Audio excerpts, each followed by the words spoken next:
नमस्कार दोस्तों, जय माता दी। दोस्तों, आप सब कैसे हैं? माता रानी की कृपा दृष्टि बनी रहे, सब स्वस्थ रहें, सुखी रहे, संपन्न रहे। दोस्तों, 19 अक्टूबर को शरद पूर्णिमा है। शरद पूर्णिमा के दिन कुछ छोटे से उपाय कर लेते हैं तो हमारे घर, जिस तरह कहा जाता है कि शरद पूर्णिमा के दिन चांद की रोशनी से अमृत बरसता है, उसी प्रकार घर में भी धन की वर्षा होने लगेगी।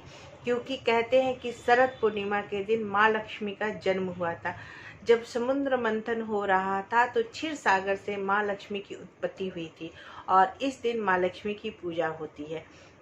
अगर अगर हम कुछ छोटे से उपाय या टोटके कर लेते हैं शरद पूर्णिमा के दिन तो वो सफल होते हैं और घर में माँ लक्ष्मी का आगमन होने लगता है। ऐसे तो पूर्णिमा हर महीने आता है, लेकिन कुछ महीने खास होते हैं और उसमें पूर्णिमा के कुछ खास महत्व होते हैं। इसी तरह शरद पूर्णिमा के भी कुछ खास महत्व हैं।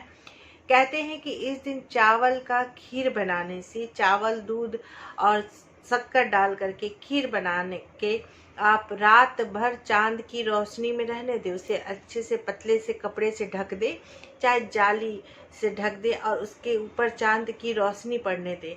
फिर उसे आप सुबह उठ करके नहा धोआ के पवित्र हो करके इसे लक्ष्मी जी को भोग लगा करके फिर आप अपने परिवार के सदस्यों में इससे प्रसाद के रूप में बांटे। ऐसा करने से घर में सेहत सभी की ठीक रहती है और धन संबंधित परेशानियां भी दूर होती हैं। शरद पूर्णिमा के दिन चांदनी रात में केवल चांदनी रात ही नहीं होती, चांद की रोशनी ही नहीं होती है, चांद की रोशनी से अमृत बरसता है। हो सके तो चांदनी रात में अगर आप चांद के आसमान के नीचे बैठ जाएं और चांद की रोशनी लें तो कहते हैं कि शारीरिक अगर स्वास्थ्य संबंधित परेशानियां हैं तो वो भी दूर होती है। अब चलिए हम टोटके की बात कर लेते हैं। इससे पहले कि मैं नीतू, मेरे चैनल में आप सबका बहुत बहुत स्वागत है। अगर आप मेरे चैनल में नए आए हैं तो मेरे चैनल को सब्सक्राइब करना ना भूलें। तो चलिए हम शरद पूर्णिमा के दिन कुछ छोटे छोटे से टोटके या उपाय कर ले जिससे माँ लक्ष्मी प्रसन्न हो और हमारे घर धन्य धान से भर दे। अगर आपके जीवन में पैसे से लेकर के बहुत तंगी आप झेल रहे हैं तो शरद पूर्णिमा के दिन इससे छुटकारा पाने के लिए आप शरद पूर्णिमा के दिन इस उपाय को अवश्य कर ले। आपको सुपारी लेना है। सुपारी जो होता है पान में डालते हैं वो सुपारी, खड़ा सुपारी लेना है। अब सुपारी को आपको लाल रंग के मौली से बांध देना है।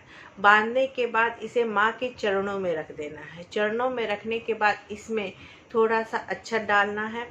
अक्षत को आप पीले रंग से हल्दी से रंग ले, मतलब चावल को, और चावल टूटा हुआ नहीं होना चाहिए। उसके बाद माँ को उसके बाद सुपारी के ऊपर अक्षत डालें, कुमकुम डालें और इसे रात भर रहने दें माँ के चरणों में और सुबह नहा धोआ के पवित्र होकर के इसे उठा करके आप जहाँ पैसा रखते हैं वहाँ इसे आप रख दें। ऐसा करने से आपकी पैसों से जुड़ी हुई जो भी तंगी आप झेल रहे हैं वो खत्म होने लगेगी। आप इस उपाय को शरद पूर्णिमा के दिन अवश्य कर लें। माँ लक्ष्मी को सुगंध अति प्रिय है।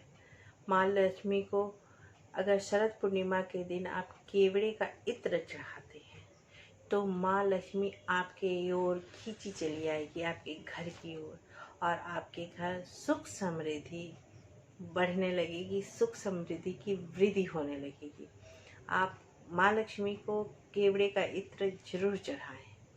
शरद पूर्णिमा के दिन माँ लक्ष्मी की पूजा करें तो माँ लक्ष्मी को कौड़ी बहुत पसंद है। तो आप रात के शाम के समय जब माँ लक्ष्मी की पूजा करें तो आप 5 कौड़ी या 7 कौड़ी आप माँ लक्ष्मी के चरणों में अर्पित जरूर करें और इसे रात भर आप माँ के चरणों में रहने दें।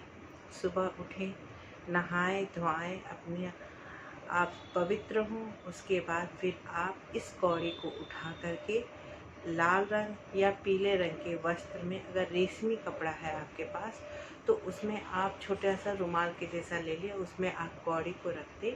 उसे पोटली बना करके आप तिजोरी में जहाँ आप धन रखते हैं वहाँ आप इसे रख दें। इससे आपके घर में धन की वृद्धि होने लगेगी, आपके धन की बरकत होने लगेगी, आपके धन बढ़ने लगेंगे। इस पूर्णिमा के दिन अवश्य कर लें। अगर आपके पास पैसा नहीं टिक रहा है और पैसे की तंगी बनी रहती है तो शरद पूर्णिमा के दिन इस उपाय को भी आप कर सकते हैं।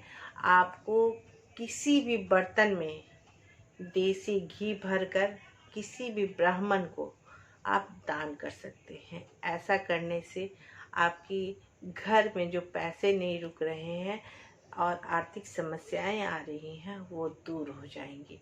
आप कुछ भी बर्तन ले ले, छोटी सी कटोरी ले ले, छोटा सा गिलास ले ले, जैसा आपका सामर्थ्य वैसे उतने में आपको उसमें घी भरना है, देसी घी, और उसे किसी भी ब्राह्मण को दान में दे दीजिए। ऐसा करने से आपके जीवन की जो आर्थिक समस्याएं हैं वो दूर हो जाएंगी। शरद पूर्णिमा में माँ लक्ष्मी को प्रसन्न करने के लिए उनके साथ भगवान विष्णु की भी पूजा अवश्य करें। इस दिन आप चौकी बिछा ले, उसमें लाल रंग का आसन बिछा दें। उसके बाद भगवान विष्णु और माँ लक्ष्मी को उस पर बिठाएं। बिठाने के बाद आपको इन्हें गंगा जल छीट करके और इनके ऊपर तुलसी के पत्र अर्पित करें। इससे करने से आपके जो भी रुके कार्य हैं वो बनने शुरू हो जाएंगे और आप सफलता के नए रास्ते आपको मिलने लगेंगे और आप सफलता की ओर बढ़ने लगेंगे। इस उपाय को भी आप जरूर कर लीजिएगा। ये छोटा उपाय है लेकिन बड़ा ही कारगर है। शरद पूर्णिमा के दिन हनुमान जी की भी पूजा जरूर करें। उनके सामने चौमुखा दीपक जरूर जलाएं। ऐसा करने से जितने भी घर में नेगेटिविटी है, आपके आसपास जितने भी नकारात्मक शक्तियां हैं, सभी दूर भाग जाएंगी। आपके जीवन में जितनी भी मुसीबतें आ रही हैं, सारी की सारी मुसीबतें भाग जाएंगी। ऐसा आप जरूर कर लीजिएगा। आप शरद पूर्णिमा के दिन चार मुख वाला जो दिया होता है वो भगवान हनुमान जी के सामने अवश्य जलाएं। आपके जीवन में तरक्की की राह भी खुल जाएंगे। इस उपाय को आप शरद पूर्णिमा के दिन अवश्य कर लें। इन सब चीज़ों को आप शरद पूर्णिमा के दिन अवश्य कर लें। शरद पूर्णिमा के दिन यानी कि 19 अक्टूबर को शरद पूर्णिमा है। उस दिन आप चांदनी रात में अपने आप को आसमान के नीचे बैठ के अपना चांदनी की जितनी भी रोशनी है अपने अंदर ले और हमेशा पॉजिटिव चीज़ें सोचते रहें। कहते हैं कि उस दिन शरद पूर्णिमा के दिन चांद की रोशनी से अमृत बरसता है और वो अमृत हमारे शरीर में हमारे स्वास्थ्य के लिए बहुत अच्छा होता है। इसलिए आप शरद पूर्णिमा के दिन इस छोटे छोटे से उपाय करके अपने जीवन को खुशहाल बनाएं। इनमें से आप कोई भी उपाय कर सकते हैं। जो भी उपाय करें भक्ति भाव से करें, श्रद्धा भाव से करें तो फल अवश्य मिलता है। आप इस उपाय को कर सकते हैं क्योंकि इस दिन माँ लक्ष्मी धरती पर आती हैं अपने वाहन उल्लू पे बैठ करके और विचरण करती हैं और देखती हैं कि मेरे भक्त हमें याद कर रहे हैं कि नहीं। तो आप इस उपाय को भी जरूर कर लें। इसे करने से घर में धन की कमी नहीं होगी। शरद पूर्णिमा का दिन बहुत ही शुभ माना जाता है, बहुत ही पवित्र माना जाता है।